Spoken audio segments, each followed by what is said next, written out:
What's going on, guys?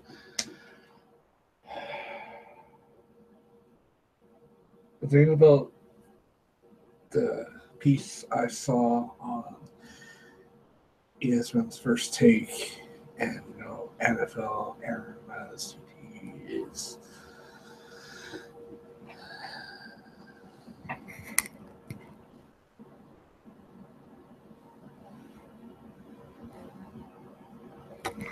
with you. What's your reaction to the latest news here? Well, my initial reaction is an allergic one, because what it feels like is the family looking for some way to explain his behavior.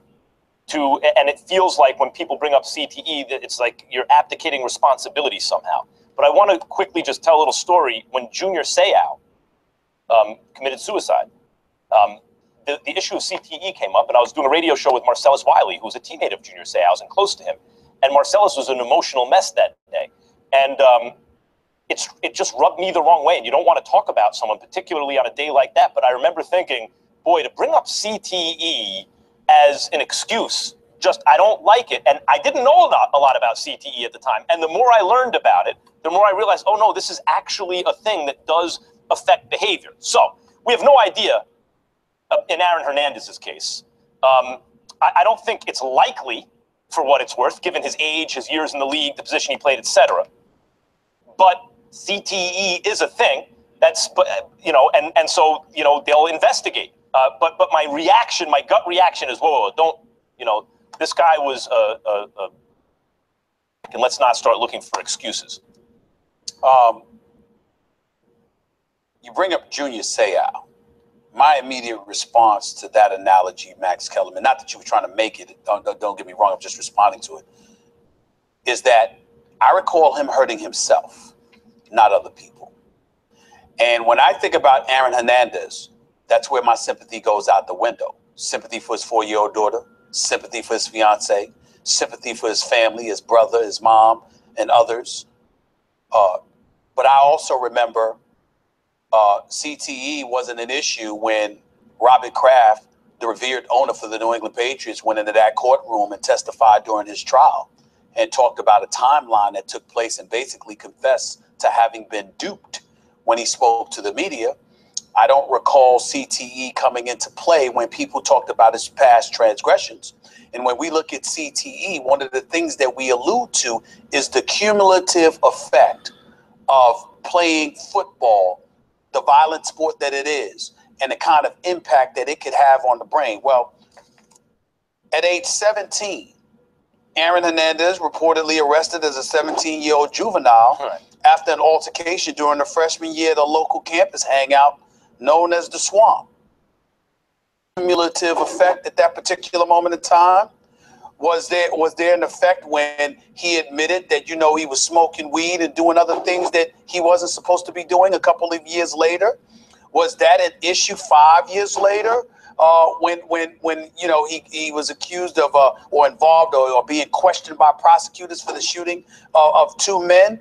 These are the kind of things that I'm talking about. I don't want to hear about CTE when it comes to Aaron Hernandez, because if this were the only incident that took place, that would be different.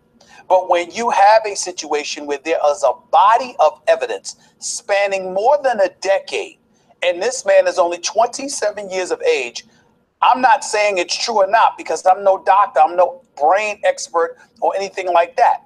But I will say to you, as a human being that's thinking about the Odin Lloyd family, the individual that was murdered by Aaron Hernandez, had 6 bullets pumped in him, I don't want to hear about CTE.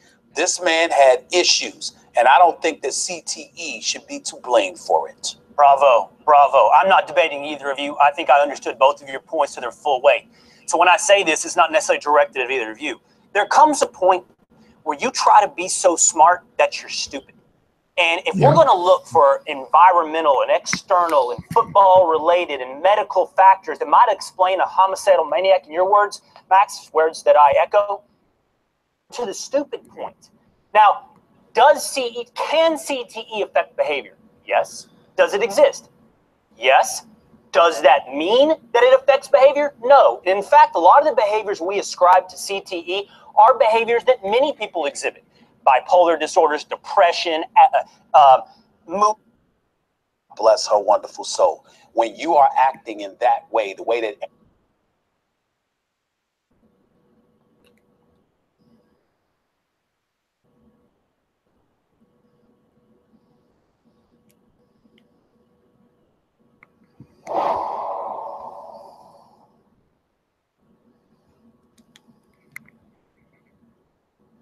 would be released to Boston University's CTE Center per the request of the family of Hernandez.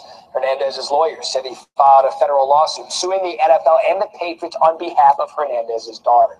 For more, let's send it over to Kevin. Matt, thank you so much. Hernandez's attorney, Jose Baez, joining us now here on SportsCenter AM here. So what have you heard from the NFL, from the Patriots, since you filed this lawsuit? We haven't heard anything. They haven't made a comment at this time. I expect they're going to review the lawsuit and then issue a statement at some point. You said here, I'm quoting, if we knew more about his case of CTE, our client may have known more about what was happening to him. What do you think was happening to Hernandez? I think he was struggling. I think he was struggling in a deep, dark place that many athletes suffer from. And this disease is no joke. It affects the one place that we know very little about, and that's the brain. How far does it affect what we do, what we think, what we say? There's still so much more that has to be studied. But Teddy, what's your reaction? Well, I think of Aaron Hernandez and I think of his family and how the entire situation is just very tragic, Molly, because I didn't play with Aaron Hernandez, but he was my neighbor. You know, he lived in my neighborhood, and I came across him, you know, in our neighborhood. And, you know, at the time, I spoke to people in the building, in Gillette Stadium, and how he was their best offensive player, not named Tom Brady. Because that's how much potential and you know, athletic ability he had. You know, so his future was bright. So once again, just very tragic, the entire situation. The CTE, I mean, I can speak to you now as a former player, and you know, I don't know what to think. I don't know what to believe, but I wonder for myself. That's all. Because of now Aaron Hernandez, a good friend of mine, Junior Seau. I mean, it seems like more and more information and more knowledge it comes out, but unfortunately, you don't know until you die. You die, they check your brain, then they can tell you this is how much CTE you had. It's severe, it was this and it was that. So until I die, no one will know how much I have. So I do wonder.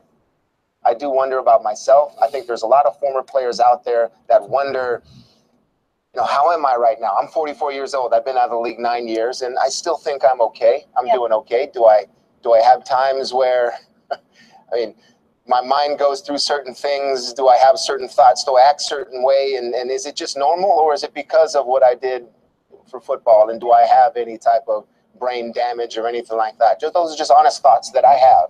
I am also a stroke survivor, you know, and so I've had a traumatic brain injury myself already. So go through my head, and I'm sure a lot of folks take care of.